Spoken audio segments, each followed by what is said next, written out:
I'm a litigator and I practice at Harper Grey in the insurance and health law groups. In my health law practice, I defend physicians who have been sued. I also provide advice to them on a vast array of medical legal issues that may come up in their practices.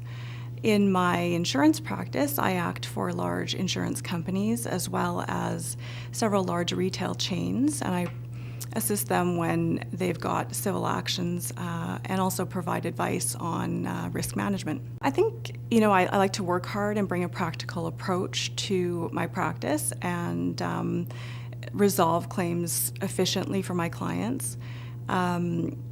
I think one strength that I have is bringing a certain sensitivity to the advice that I provide. Often when I'm interacting with clients or even with plaintiffs or other counsel, I'm dealing with people in highly stressful situations and they're feeling, vulnerable and in situations that they may not have been in before. And I think the best lawyers I've come into contact do that with civility, and just because it's an adversarial process doesn't mean that it has to be a high conflict process.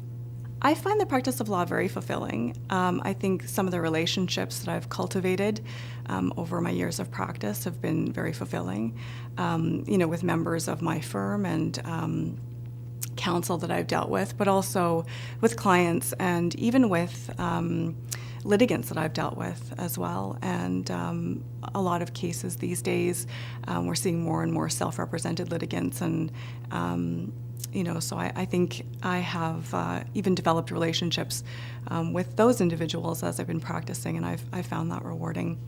The other thing I find rewarding about my practice is my ability to be creative and to be innovative in some ways in terms of not only legal problem solving, but in terms of developing new practice areas for myself and honing skills in different areas. One area that I've been developing is a fertility law practice, and it's been very interesting because technology is advancing more quickly than the law, and it's been great to be involved in something that's cutting edge. I've been involved with various different volunteer activities in the past and have found them to be very meaningful. More recently, and as a mother, that has new meaning for me because I want to pass on the value of that to my kids. And one particular organization that's very close to our hearts is BC Guide Dogs, and we have a retired or career change dog in our family.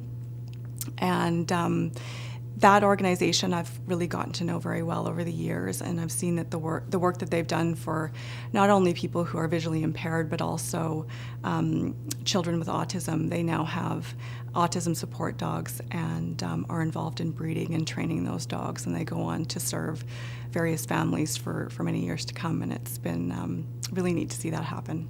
I think one long-standing issue in the legal profession has been the retention of women.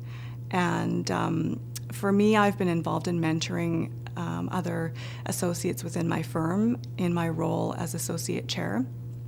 And I think, now that I'm a mother, I'm forging my own path with respect to balancing work and family. And fortunately, I've had some really fantastic mentors, and I've been able to pay that forward and really have enjoyed that. I think it's a complex problem, and my hope is that in years to come we'll retain more talented women than we ever have. Harper Grey, we really work collaboratively, especially on large bodily injury claims.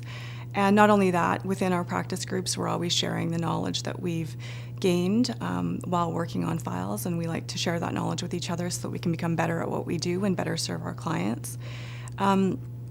The other aspect of teamwork that's been really important to my practice is working as a team with my clients. And because a lot of the work that I do is with institutional clients, there's a lot of give and take and exchange of ideas when it comes to risk management, particularly when it comes to the retail chains that I provide assistance to. We're always evaluating risk and looking at claims that have arisen.